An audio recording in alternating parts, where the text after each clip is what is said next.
Top of the fifth inning from Melbourne Ballpark. Really glad to have your company as we head up to the booth. Nick Batters and Ed Wyatt, joined by a very special guest, the CEO of Baseball Australia, Mr. Cam Vale. Cam, how are you? Thanks for having me. Very well, very well. Nice evening, isn't it, tonight? So a little bit cooler than yesterday, hey? It is, absolutely.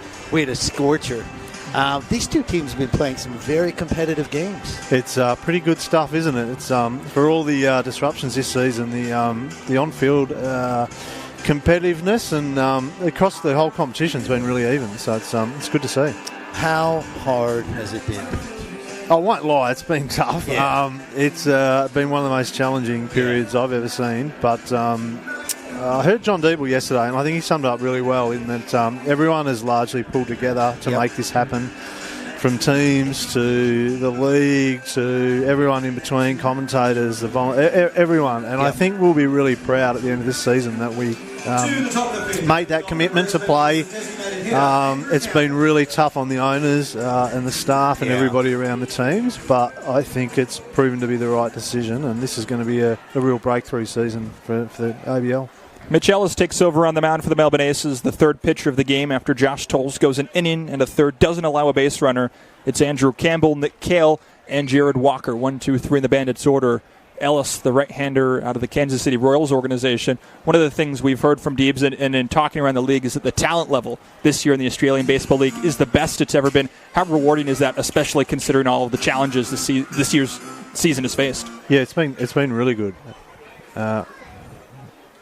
I think the mix of having Australian players, particularly with an Olympic year, delayed Olympic year, still in play, the quality from the independents and the MLB affiliates, and we're missing the Asian players that we've had in the past, but very high standard baseball this season. Andrew Campbell rolls over that one. Good pick at first by Tom Shea. Takes it to the bag, one away.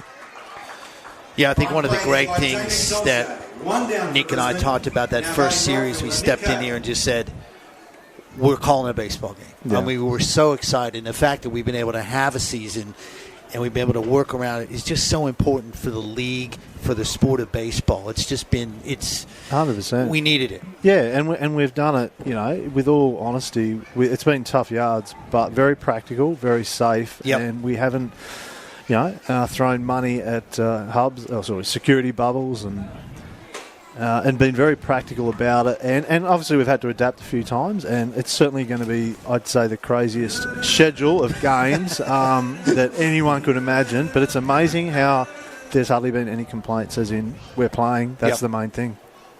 And with an extra week added to the regular season, it looks like every team's going to get close to that 24-game mark. I think so. Again, the disparity of who plays who is part of it, and that's why we've made the finals the way we have. But at the end of the day, it is an even competition, and it's funny how these things do somehow work out in the right order anyway. Mitch Ellis strikes out Nick Cale. 2 quick outs here in the top of the second. You mentioned the finals format. We saw that unveiled last week towards the end of the Adelaide Hub. I don't want to put you on the spot, but I would imagine that we'll know a location for the finals in the not-too-distant future? Yeah, we'll know a location within the next week. Some really good interest out there, which is fantastic. Another reason that's been so good this year. We've built some great relationships across various state and territory governments, and I think they've seen the incredible opportunity that baseball represents, not just here in Australia, but obviously in the United States with the coverage this year. Yep. And then potentially, or not potentially, it will be once we get to a COVID normal and have Japanese, Korean, and Taiwanese players back in Auckland and Geelong careers. So, I think it's there's a lot of interest, which is really, really good. We'd be remiss if we didn't mention Melbourne Ballpark. I've been around this league a long time. The changes have been remarkable, haven't they? Unbelievable. I think, even from when I started and, the criticism of Altona, it's amazing what a bit of paint does. Amazing what a bit of money does as well. Mr. Ralph, who should be getting an Australian award tomorrow, if I was voting, for what he's done to this ballpark is just amazing. It's getting a lot of attention from other teams and other states too.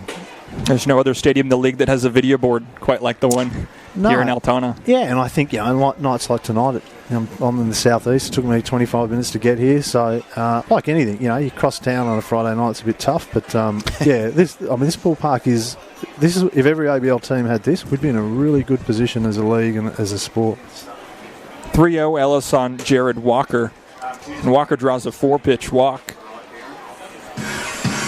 Top of the 5th inning, Aces and Bandits tied at 1. Nick Batters and Ed Wyatt up with the CEO of Baseball Australia, Cam Vale. Certainly appreciate you carving out a few minutes of your day. Yeah, no. Have you actually gotten to sit down and watch many games this season? Look, I have. I've watched pretty much everything on TV. Been out here a couple of times. I'm Melbourne based, so it's the travel of past years. It's probably look. It is what it is. So it's being able to watch the different games.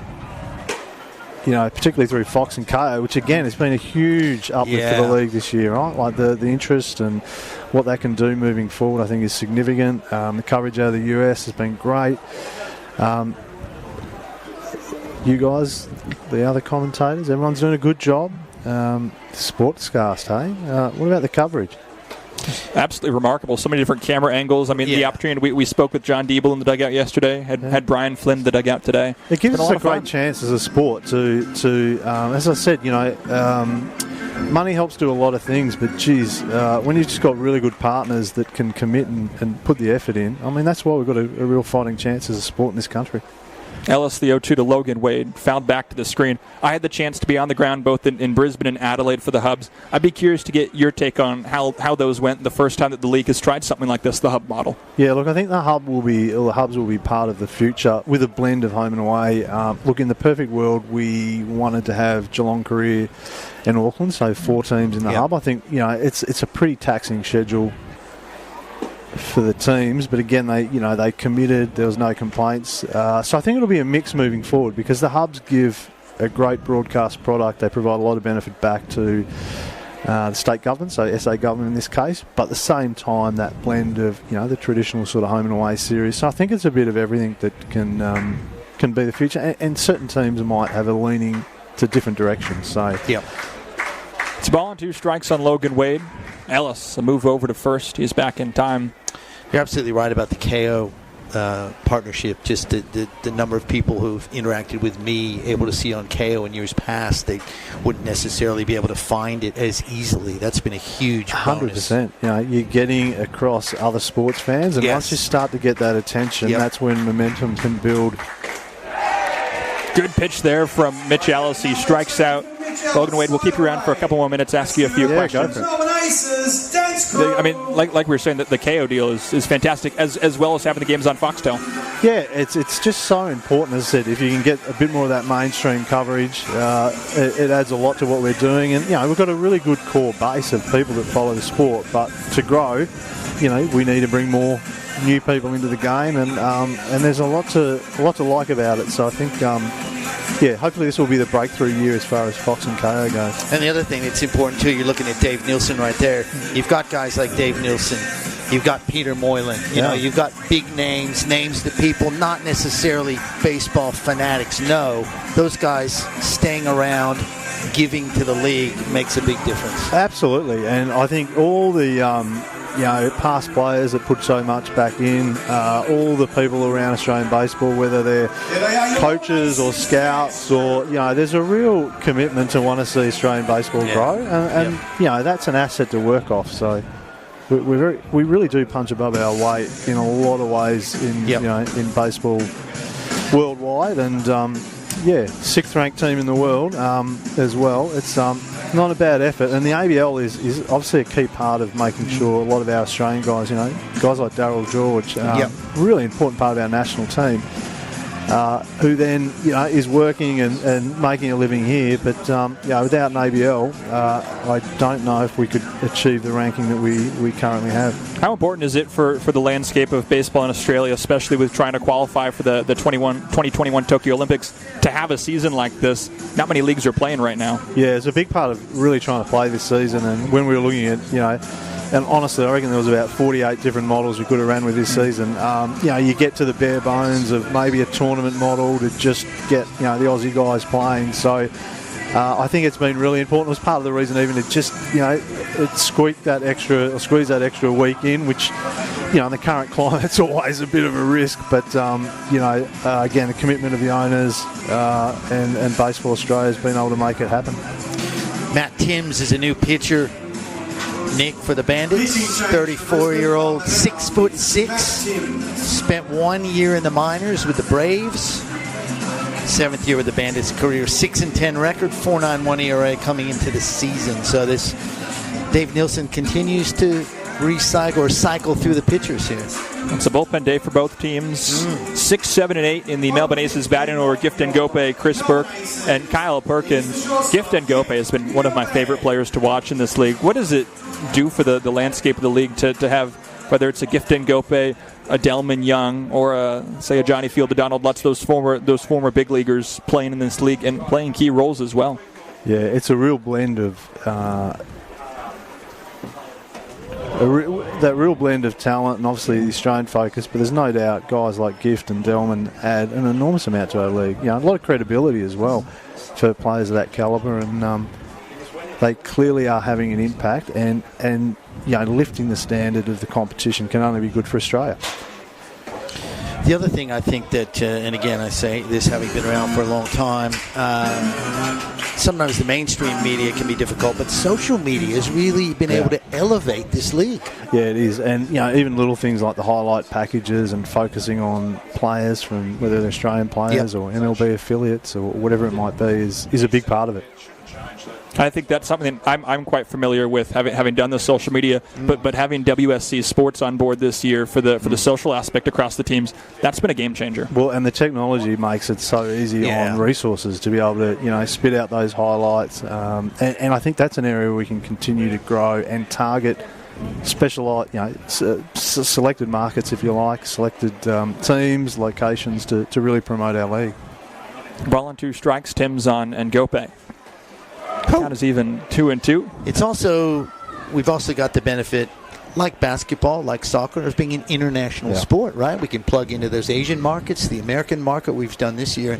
That's a real bonus going forward. It is, and even matching, the time zones can really work to whether it's a US market or in future years, even an Asian market game starting a little bit later. Yep. 2-2. Back to the screen and Ngope, a good battle here.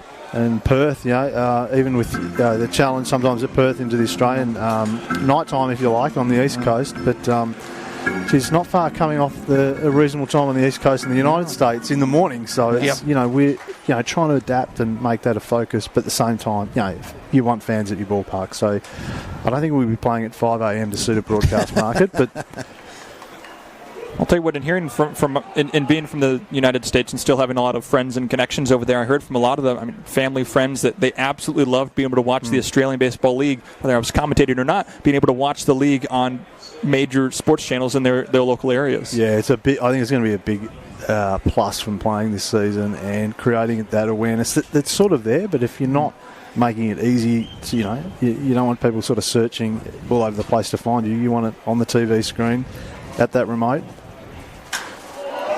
Skied high to the left side. Wade calls forward into foul territory, makes the grab, and that's the first out here in the bottom of the 5th. That's what you want your shortstop to do. He came over, made no doubt about it. He was going to make that play. One away. Now batting for your Melbourne Aces, the left fielder, Chris. Bottom of the 5th inning, Aces Bandits tied at 1. Nick Batters, Ed Wyatt, and the CEO of Baseball Australia, Cam Vale, kind enough to join us here for the 5th inning. That's one thing that Ed and I have tried to hit on, is that it's been really, as you could say, easy to watch ABL games this year across multiple Facebook pages, multiple YouTube channels in the States, some in South Korea, KO, Foxtel. And I get the sense that's a really important thing in growing the game over the next few years. Yeah, absolutely. You need that cut through for the mainstream audience. But also, again, without focusing too much on the business side, but the commercial partners and the sponsors that can be attracted to, because we've got a great product and we've got a lot of different avenues to appeal to being a really good business partner and to different sponsors. So I think that there's no doubt the broadcast is really important. And it's hard to see sports in this country if you don't have growth in that area. It can be very, very difficult. You're out of sight, out of mind. Yep. Burke to the left, Logan Wade up with it. Over to first, two gone. I think the other one is our product is a really good product. So it's a standard of baseball. There's all sorts of different opinions and different days as to the higher standard or lower standard, but it's a good enough product that people will want to watch it overseas, and that's something we should be proud of as well. And as part of the push to get more, particularly kids and families, along to what is such an easy sport to come along and enjoy and be part of. I mean, T20's copied baseball, right? Yeah, absolutely. The cricketers have, know. Similar. You're right. Kyle Perkins steps in with 2 outs and the base is empty. Pops the first pitch up to the right side. Donald Lutz makes the grab, and that will conclude matters here in the top of the 5th. Cam, really appreciate you taking a couple of half innings here to join us in the booth and talk baseball for a bit. Really appreciate it, and great job, guys. Keep it up, and if we do find ourselves back down here for the finals, I'd love to come back up and have another chat. Absolutely. Sounds good. Thanks so much. Thanks, guys. Thank you. Really appreciate it. Aces, Bandits tied at 1. We're on to the 6th.